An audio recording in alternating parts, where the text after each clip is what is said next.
Abramos nuestras Biblias, por favor. Libro de Job, capítulo 32.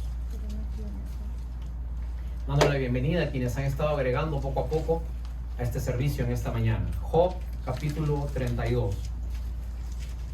El tema de este día se titula No vence el hombre, vence Dios. Job, capítulo 32.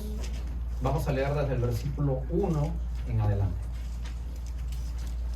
Yo le pido que si usted ve a alguien que está a su costado y quizás le cueste un poquito encontrar el pasaje, quizás nos podamos ayudar unos a otros y todos podamos buscar esta porción de la palabra del Señor. Job, capítulo 32, versículo 1. Si usted lo tiene, le pido que me lo haga saber diciendo amén. Amén. La palabra del Señor dice así. Cesaron estos tres varones de responder a Job, por cuanto él era justo en sus propios ojos. Entonces Eliú, hijo de Baraquel, busita de la familia de Ram, se encendió en ira contra Job. Se encendió en ira por cuanto se justificaba a sí mismo más que a Dios. Entonces se encendió en ira contra sus tres amigos porque no hallaban qué responder, aunque habían condenado a Job. Y Eliú había esperado a Job en la disputa porque los otros eran más viejos que él. Pero viendo Eliú que no había respuesta en la boca de aquellos tres varones, se encendió en ira. Y respondió Eliú, hijo de Baraquel, busita, y dijo: yo soy joven, vosotros ancianos. Por tanto he tenido miedo y he temido declararos mi opinión. Yo decía: los días hablarán y la muchedumbre de años declarará sabiduría. Ciertamente, espíritu hay en el hombre, y el soplo del Omnipotente le hace que entienda. No son los sabios los de mucha edad, ni los ancianos son los que entienden el derecho. Por tanto yo dije: escuchadme, declararé yo también mi sabiduría. He aquí, yo he esperado a vuestras razones, he escuchado a vuestros argumentos, en tanto que buscabais palabras. Os he prestado atención, y he aquí que no hay de vosotros quien redarguya a Job y responda a sus razones, para que no digáis: nosotros hemos hallado sabiduría. Lo vence Dios, no el hombre. Oremos un minuto, por favor, ahí donde estamos. Por respeto te pido, si pudieses un minuto cerrar tus ojos, inclinar tu cabeza, y vamos a orar para que el Señor nos hable en esta mañana a través de su palabra. Te agradecemos, Señor, Padre bueno, que nos das la vida, las fuerzas, la inteligencia, el razonar, el discernir, y en ese, Señor, criterio propio que tenemos, hemos decidido estar esta mañana aquí. Señor, permite que, Señor, el tiempo que estemos aquí no sea un tiempo por pasar, no sea por cumplir, no sea porque alguien nos invitó, nos obligó, nos presionó a que estemos aquí, sino que ya que estamos aquí, enséñanos a entender las razones que tú tienes para cada uno de nosotros. Así que en esta mañana te agradecemos por la vida, Señor, por las fuerzas, porque hasta aquí nos permitiste vivir, nos has cuidado y nos has guardado. Y hoy recibimos, Señor, lo que tú tienes que decirnos como si viniera de ti. Permítenos tener un buen corazón para asimilar lo que tu palabra tiene para nosotros en el nombre de Jesús. Amén. Pueden tomar asiento, por favor.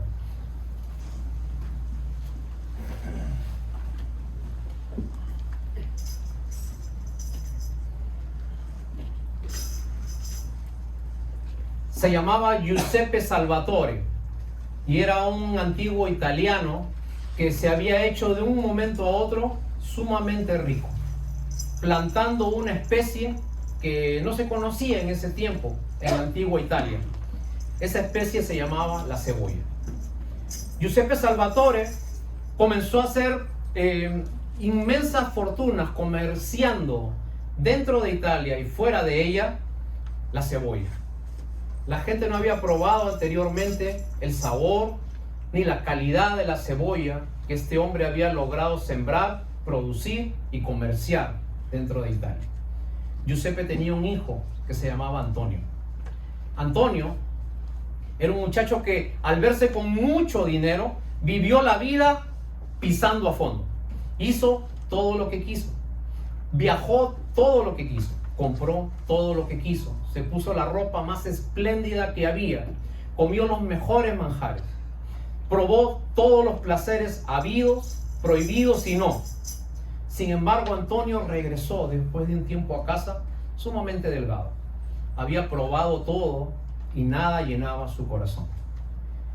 La leyenda italiana dice que Antonio llegó a su enorme hacienda y comenzó a ver las cebollas que estaban allí en el campo, listas para ser recogidas. Por instinto, corta una cebolla y comienza a abrirla. Y como ustedes saben, las cebollas están llenas de capas sobre capas. Y Antonio comenzó a pensar para sí. Y le quitó la primera capa a la cebolla, la que estaba más afuera. Y él dijo, estos son como todos mis viajes. Quitó la siguiente capa y dijo, estos son como cada manjar que he probado. Quitó la siguiente cebolla y dijo, esto es como cada uno de los vestidos hermosos que me he podido poner. Siguió quitando la siguiente capa y dijo, esto es como cada uno de los lugares más extraños que he conocido. Y así poco a poco le fue quitando cada una de las capas que tenía esa cebolla. Cuando se dio cuenta, ya no tenía nada en la mano. Antonio entró en sentido de algo. Él había vivido, pero su vida era como una cebolla, porque la cebolla es lo único que no tiene una semilla dentro. Y cuando el ser humano vive la vida lleno de capas, de experiencias, de situaciones, de argumentos, de instrucción, de viajes, de amistades, de relaciones, y cuando le va quitando a la vida todo eso y no queda una semilla, entonces se da cuenta que su existencia fue mala. Porque cada uno de nosotros nace para dejar algo. Hoy día, que es Día del Padre en este país, vamos a ver una de las historias más famosas de la Biblia.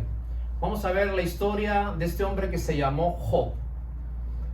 Job era un hombre justo, a quien le comienzan a pasar momentáneamente cosas injustas.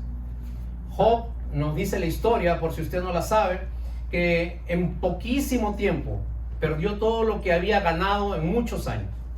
Primero perdió toda la familia, a excepción de la esposa, perdió su ganado, perdió su casa, perdió sus cosechas, y finalmente, como si fuera poco, dice la historia que este hombre llamado Job comenzó a perder la piel.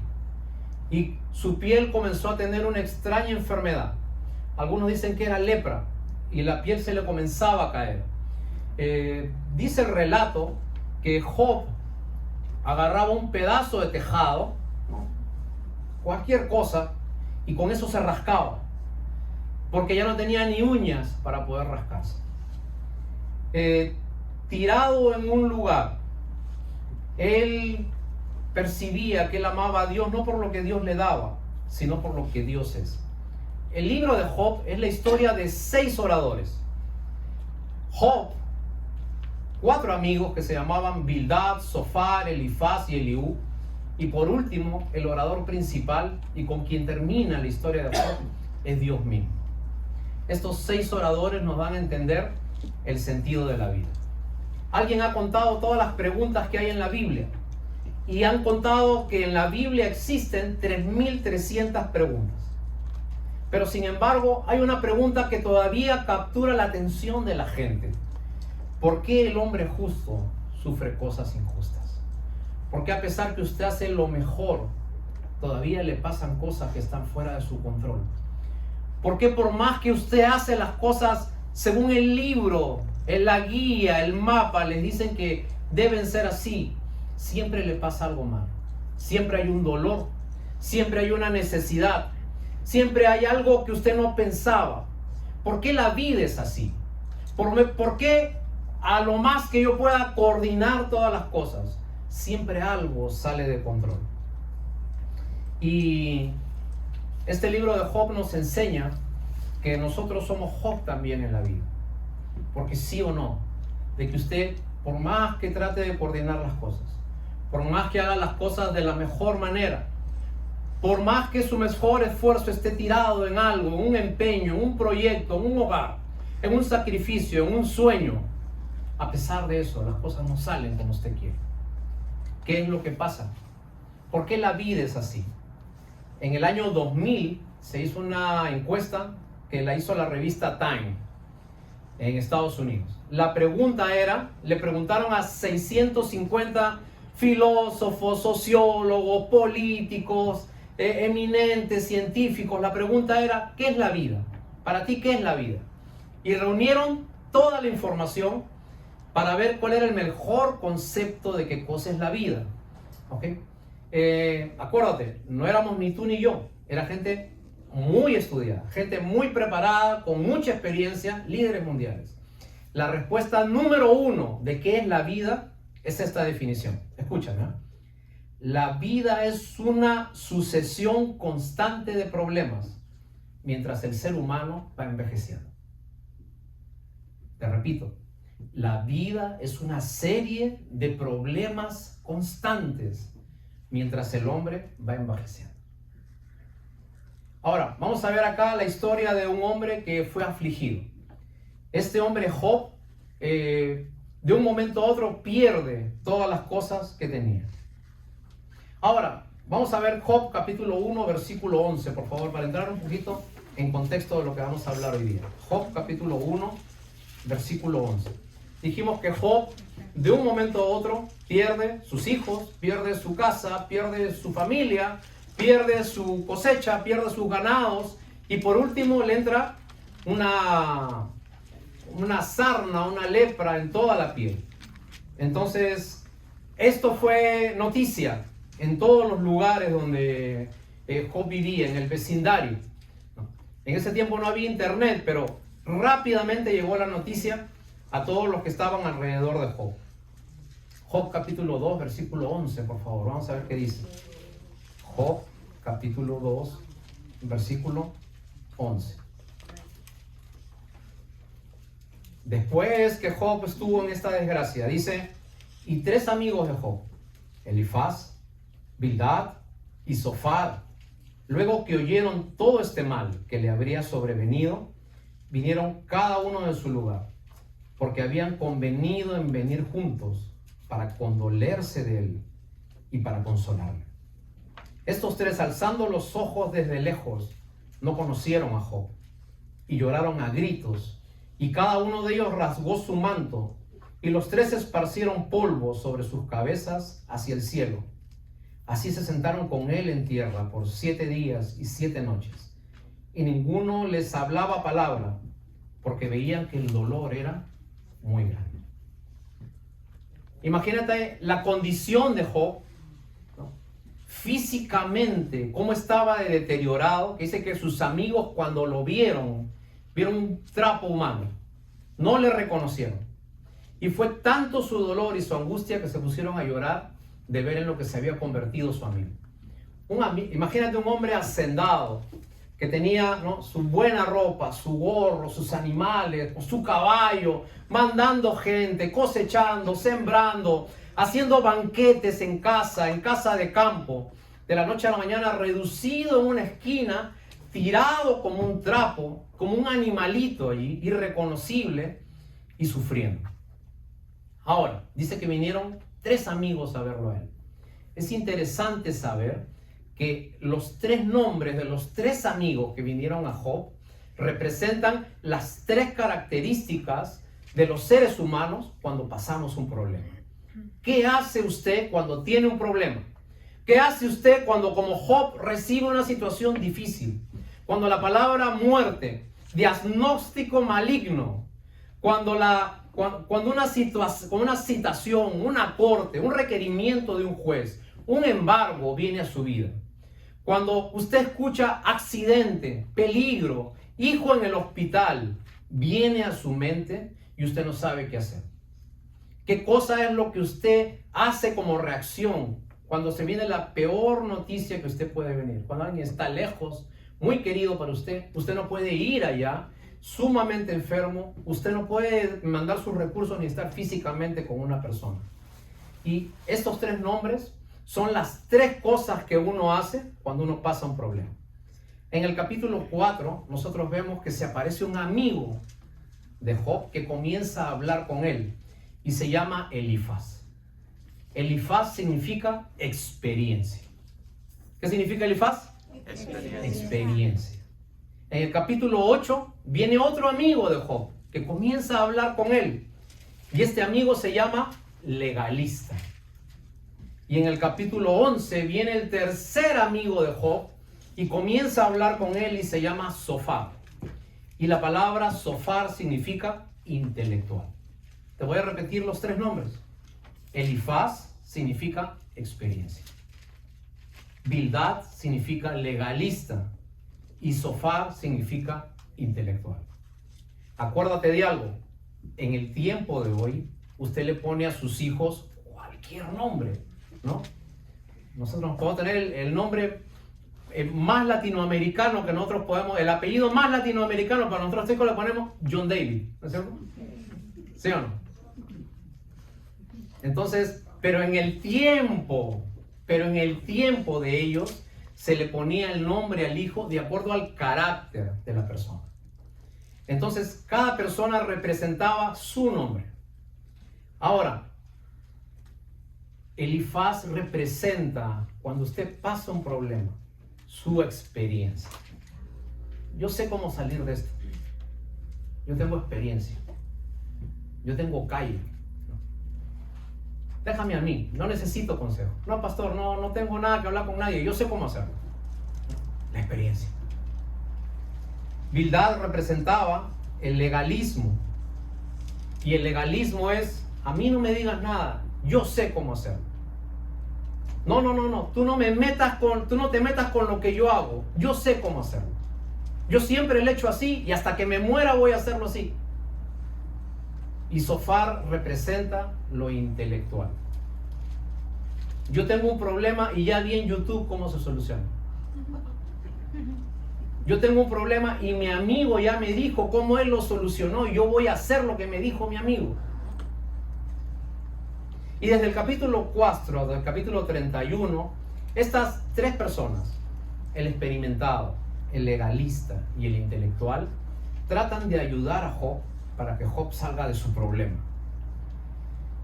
Pero ninguno de ellos consideró algo, que Job tenía un problema bien grande. Job pensaba que él era justo y que como él era justo, él no debía pasar ningún problema.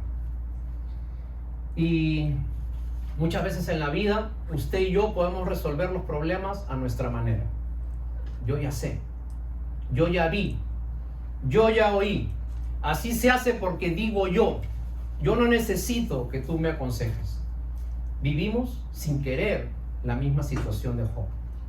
En medio de estas conversaciones, después de 31 capítulos de ir y venir sin ningún sentido, y Job ya se estaba cansando de tanto escuchar argumentos, en el capítulo 32, vamos allí por favor, aparece un muchachito que no estaba dentro del grupo primero, o quizás no lo habían considerado porque era bastante joven, y este muchacho se llamaba Eliú.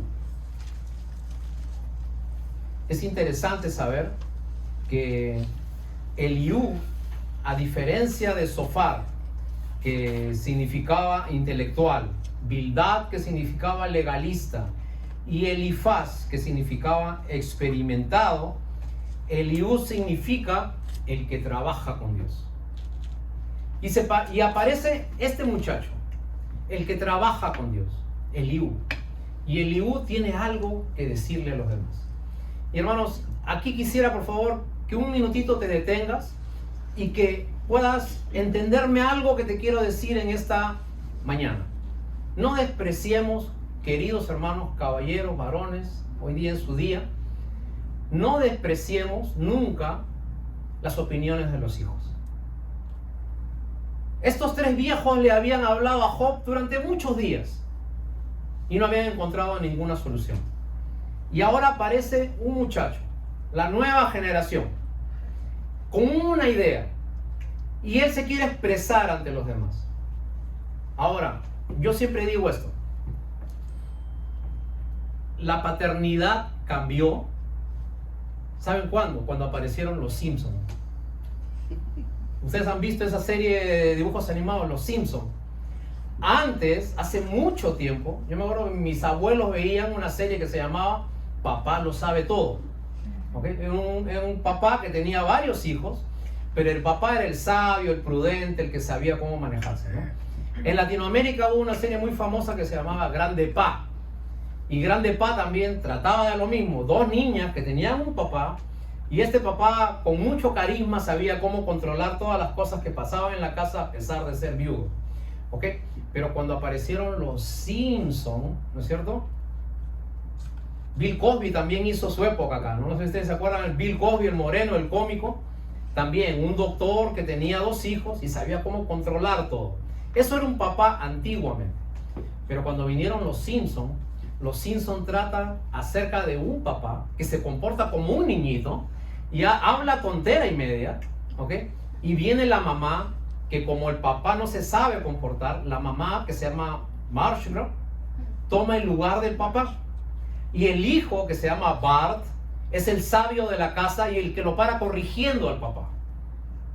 Y así creamos una familia disfuncional. Ninguno de ellos toma su sitio, ¿no es cierto? Ahora, la pregunta viene a ser, ¿por qué no podemos escuchar un poquito a nuestros hijos? ¿Por qué no podemos darle un espacio para abrir nuestros oídos, ¿no? Físicos, mentales, y darles un espacio? Capítulo 32 de Job, versículo 1. Miren lo que dice. Cesaron estos 3 varones de responder a Job. Ya se cansaron de responder a Job. ¿Por qué? Por cuanto él era justo a sus propios ojos. Entonces se levantó Eliú. ¿Qué significaba Eliú? ¿Se acuerdan? El que trabaja con Dios. ¿Okay? Y se levantó Eliú, hijo de Baraquel Busita, de la familia de Ram, y se encendió en ira contra Job. Se encendió en ira por cuanto se justificaba a sí mismo más que a Dios. Asimismo se encendió en ira contra sus 3 amigos, porque no hallaban qué responder, aunque habían condenado a Job. Versículo 6. Y respondió Eliú, hijo de Baraquel Busita, y dijo: yo soy joven, vosotros sois ancianos, por tanto he tenido miedo y he temido declararles mi opinión. Yo decía: los días hablarán, y la muchedumbre de años declarará sabiduría. Ciertamente espíritu hay en el hombre, y el soplo del Omnipotente le hace que entienda. No son sabios los de mucha edad, ni los ancianos los que entienden el derecho. Por tanto yo dije: escuchadme, declararé también yo sabiduría. Entonces aparece este muchacho que se llamaba Eliú, y Eliú dice algunas cosas. Versículo 6, yo soy joven, pero tengo algo que decirles a ustedes. Versículo 8, el ser humano tiene una necesidad en su espíritu. El hombre tiene espíritu. Versículo 9, la sabiduría no la dan los años. Versículo 12, nadie ha querido llamarle la atención a Job. Pero en el versículo 13, Eliú dice algo que es donde yo quiero centrarme en esta mañana. Dice: para que no os digáis, no hemos hallado sabiduría. Lo vence Dios, no el hombre. Para usted, querido papá, no está mal la experiencia que usted ha adquirido en los años. No está mal el conocimiento que usted ha adquirido en los años, siempre y cuando ponga todo eso al servicio de la humildad.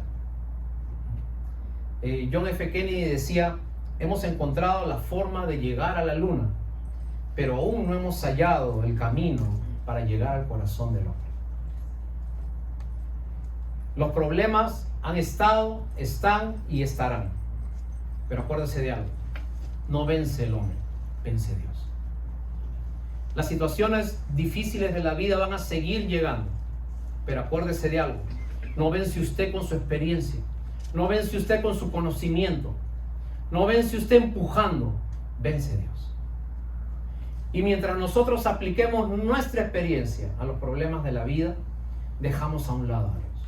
Mientras nosotros apliquemos nuestro conocimiento de la vida para salir de los problemas, va usted a empujar, pero no va a trabajar Dios.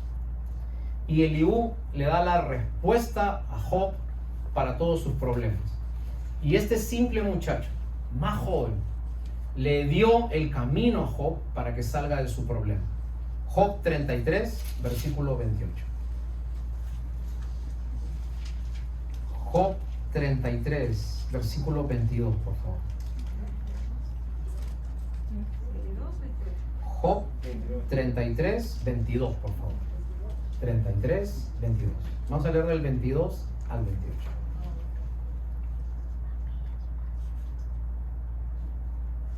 ¿Lo tienen? La Biblia dice, su alma se acerca al sepulcro. Está hablando Eliú. Y su vida a los que causan la muerte. Si estuviese cerca de él algún elocuente mediador muy escogido que anuncie al hombre su deber, que le diga que tuvo de él misericordia, que lo libró de descender al sepulcro, que halló redención, entonces su carne será más tierna que la del niño, volverá a los días de la juventud, orará a Dios y éste le amará, verá su rostro con júbilo y restaurará al hombre de su justicia. ¿Sabes cuál era el problema de Job? ¿Y por qué Job no arreglaba su situación? Porque Job tenía un gran detalle. Job se había portado tan bien delante de Dios que él se creía justo delante de Dios. Y Eliú le enseña de que el hombre lo que necesita es un redentor. Usted puede hacer lo mejor en la vida, pero necesita un redentor. Necesita un salvador. Alguien que lo libre de sus problemas, de sus angustias, de sus necesidades. Alguien que le dé fuerza cuando usted comience el día. Por eso el evangelio es para el hombre cansado, no para el que está corriendo. El evangelio es para el hombre abierto, no para el que está satisfecho. El comienzo de una vida de fe es la rendición del ser humano al Señor. Que usted encuentre un redentor. Job entiende lo que Eliú le quiere decir, y en el capítulo 42, versículo 1, vamos a ver cómo termina la historia de Job. Job capítulo 42, versículo 1. Ya estamos terminando. Dice, respondió Job a Jehová y dijo, yo conozco que todo lo puedes, que no hay pensamiento que se esconda de ti. ¿Quién es el que oscurece el consejo sin entendimiento? Por tanto, dice Job, yo hablaba lo que no entendía, cosas demasiado maravillosas para mí que yo no comprendía. Oye, te ruego, y hablaré. Te preguntaré, y tú me enseñarás. De oídas te había oído, mas ahora mis ojos te ven. Y Job se da cuenta después de todo lo que él pasa, de que él conocía a Dios solamente de oídas. Él sabía los preceptos, él sabía que Dios existía, él creía que Dios estaba allí. Pero quizás Job no veía en su corazón la necesidad de tener un redentor, un salvador. Yo le hago la pregunta a cada uno de los que están en esta noche aquí. ¿Usted tiene la necesidad de un salvador? Porque si nosotros vivimos nuestra vida a nuestro placer y nos acordamos un par de horas de Dios, entonces vamos a estar como teniendo una nube y creyendo de que esa nube es Dios que nos acompaña. Y a veces yo pienso que los seres humanos somos así. A veces nosotros nos olvidamos de Dios totalmente, pero en un espacio de nuestra vida vamos a Dios y pensamos que tenemos como una nubecita que va a nuestro lado y vamos caminando con Dios. Y cuando se soluciona nuestro problema, bajamos la nubecita y seguimos nuestra vida hasta cuando vamos a una iglesia o hacemos un acto religioso y volvemos con la nubecita. Pero ¿sabes qué? Eso es vivir una vida de religiosidad. Eso es conocer de Dios, pero no conocer a Dios. La invitación en esta mañana es no solamente para los padres, sino para todos los que estamos aquí. ¿Cómo resuelves los problemas de tu vida? Con tu experiencia. ¿Cómo te contaron? ¿Cómo lo hacían tus padres? ¿Cómo los hacen tus amigos y le funciona? ¿Cómo los ves en las redes sociales y funcionan? ¿O llegas a entender que trabajando con Dios tú puedes llegar a solucionar las cosas que Dios te da?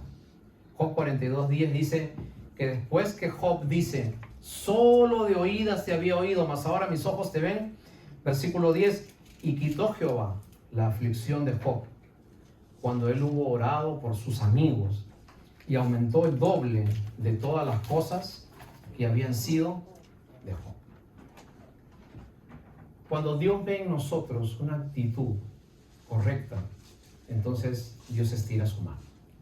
Cuando usted abre su corazón, Dios estira su mano. Cuando usted abre su alma a Dios, Dios abre todos sus proyectos y bendiciones para usted. Pero cuando usted trabaja a su manera, a su forma, en los problemas de la vida, cuando usted dice, yo ya sé cómo hacerlo, yo no necesito consejo, yo no necesito a nadie que me diga cómo son las cosas, yo toda la vida lo he hecho así, y mal que bien me ha funcionado. Cuando usted, en otras palabras, deja a un lado a Dios, entonces Dios también se aparta un momento de usted. Pero cuando usted se acerca a Dios, entonces Dios también se acerca así a usted. Antes de construir una casa, construye un hogar. Antes de construir un hogar, construye una vida. Antes de construir una vida, devuélvasela al que se la dio, que es Dios. Y dígale que quiere comenzar una vida de fe con un corazón limpio. Porque en la vida no vence el hombre, en la vida vence Dios. Y los años pueden pasar, y usted puede envejecer, y usted puede pasar de niño a joven, de joven a padre, a madre, de padre a adulto. Y sin embargo, si no nos dejamos vencer ante Dios, entonces nunca vamos a levantar la cabeza y nunca vamos a hacer cosas duraderas en la vida. La invitación del Señor en esta mañana es para aquel que está cansado de hacer su vida a su forma, para aquel que hace 1000 cosas y nada le funciona, para usted que puede hacer las cosas de distintas maneras y siempre siente un vacío en su corazón, una insatisfacción. El Señor dice, si usted cree en mí, tiene vida eterna y no vendrá condenación, mas va a pasar de muerte a vida. Y ese Señor es el que les tira la mano en esta manera. La idea no es que usted se cambie de iglesia. La idea no es que usted cambie su religión. La idea no es que usted esté metido aquí en este templo todos los días. La idea es que cada día que usted abre sus ojos, usted se da cuenta que no vence el hombre, vence Dios. Que antes de hacer un proyecto, usted se dé cuenta que si lo que está haciendo es para que venza a Dios y no para que venza el hombre. Porque finalmente de nada le sirve ser un intelectual, de nada le sirve ser un legalista y de nada le sirve conocer muchas cosas si al final no sabe cómo resolver los problemas más simples de la vida. Así que hoy día tenemos un reto bien grande, como padres, como madres, como hermanos, como hijos. Tenemos el desafío de poder entendernos como raza humana, el desafío de poder convivir por lo menos con los que están dentro de nuestro techo. Y muchas veces estamos viviendo juntos con muchas personas, pero estamos lejos de su corazón. Recuerdo una historia de 2 padres que se estaban peleando, una pareja, y se gritaban altamente. Entonces el hijo, pequeño aún, se asustaba e iba retrocediendo conforme los padres iban gritando.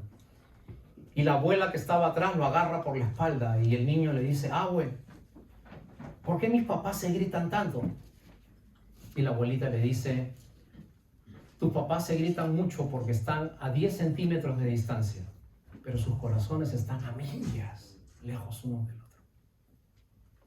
Y mientras no podamos resolver los problemas simples de la vida, que es amarnos, entendernos, respetarnos, hacer lo mejor que podamos para que mi esposa sea feliz, para que mi esposo sea feliz, para que se logren en la vida, para tener una convivencia juntos, para entender que no se trata de quién gana, sino que la vida se trata de cómo nos juntamos y comenzamos a hacer proyectos juntos en el Señor. Porque finalmente no vence el hombre, vence Dios. No pongas tu experiencia antes que Dios. No empujes las cosas legalistamente. No creas que porque a todo el mundo le funcionó, te va a funcionar a ti. No creas que porque todo el mundo se ve bien, ese es el camino para hacer las cosas. Recuerda algo, si Dios no está metido en ese proyecto, entonces nada te va a funcionar. ¿Algunas veces no te han dado los números para pagar las cuentas en casa? Y algunas veces dices, ¿y cómo hago para salir de estas? Y cuando tú haces que Dios intervenga en tu vida y haces que Dios entre en la ecuación, entonces Dios hará grandes cosas en ti. Porque 2 más 2 siempre van a ser 4. Pero 2 más Dios más 2 jamás serán 4. Siempre será una multiplicación divina. Porque Dios estará en el medio de cada cosa que tú hagas. Porque ser padres es una cosa que requiere mucha valentía.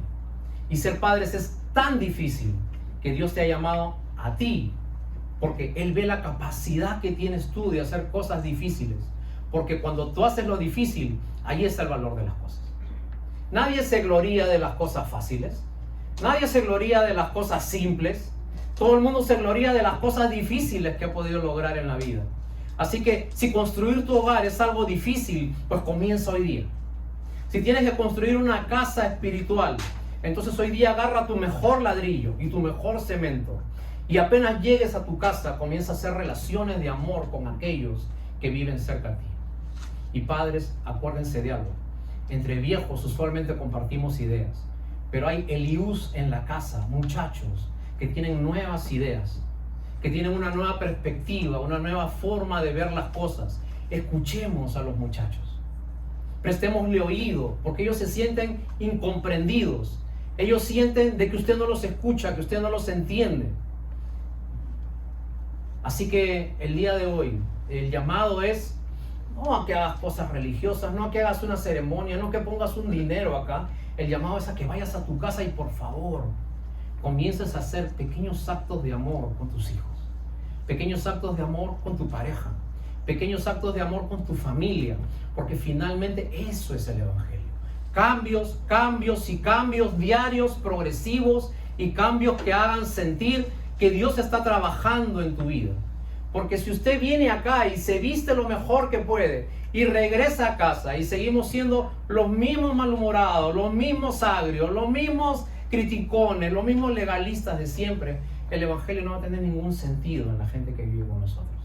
Mas, sin embargo, si usted regresa de un templo y comienza a atender, a servir, a escuchar, a tender lazos de amor, a pedir perdón, a hacer cosas, actos generosos, que impacten la vida de los que viven con nosotros, tendremos un hogar. Y después tendremos 2 hogares. Y después tendremos 3 hogares. Y finalmente tendremos muchos hogares en los que venza a Dios y no el hombre. Y ese es el reto de esta mañana. Vamos a ponernos de pie.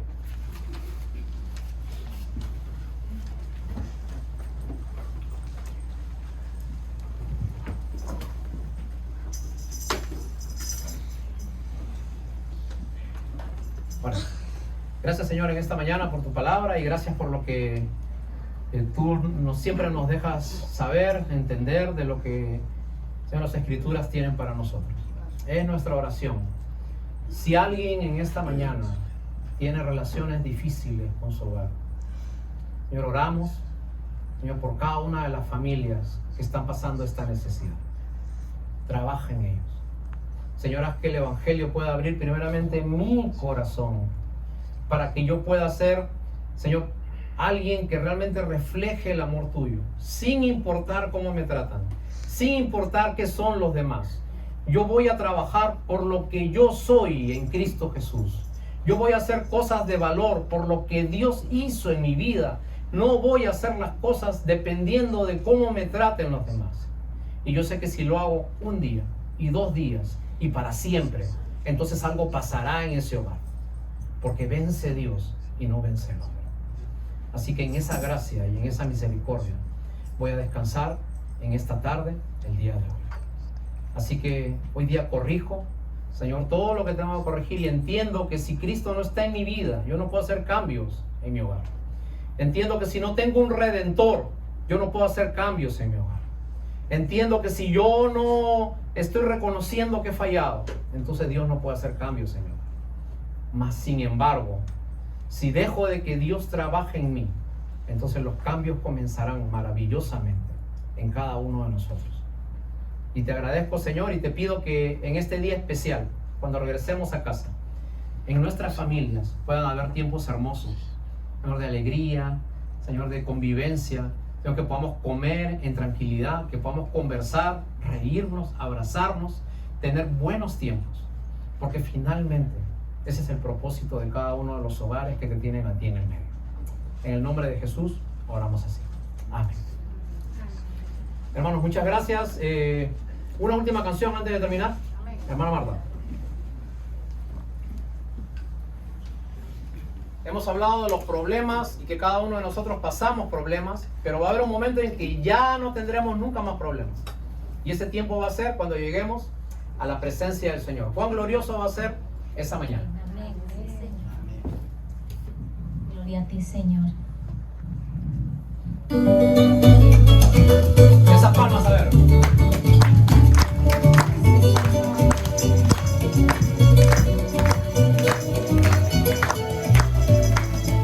Todos juntos. Cuán gloriosa será la mañana cuando venga Jesús el Salvador. Las naciones unidas como hermanas, bienvenida daremos al Señor. No habrá necesidad de la luz y el resplandor, ni el sol dará su luz, ni tampoco su calor. Allí llanto no habrá, ni tristeza ni dolor, porque entonces Jesús, el Rey de Gloria, para siempre será el consolador.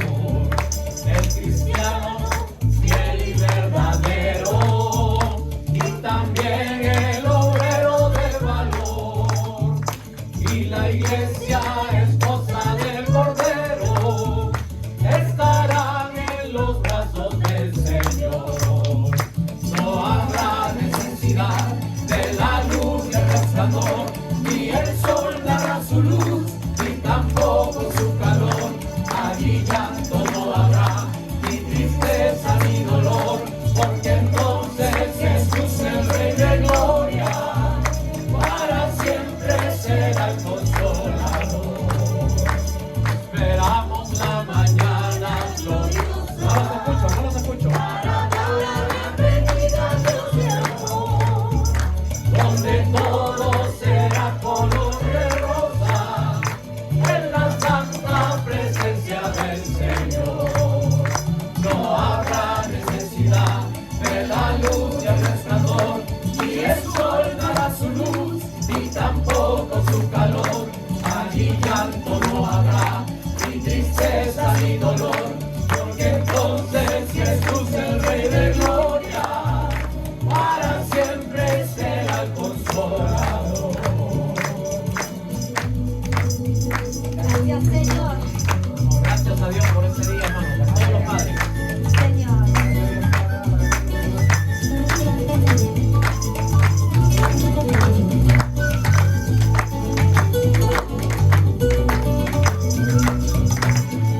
Necesidad de la luz y el resplandor, ni el sol dará su luz, ni tampoco su calor.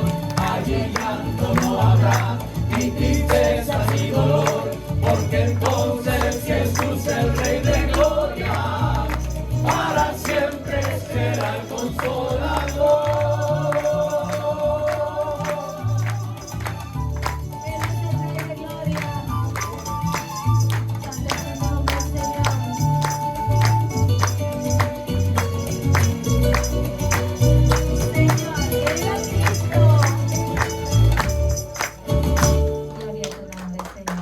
Gracias a Dios. Mi esposa va a pasar un minuto y tiene una cosa especial por los padres.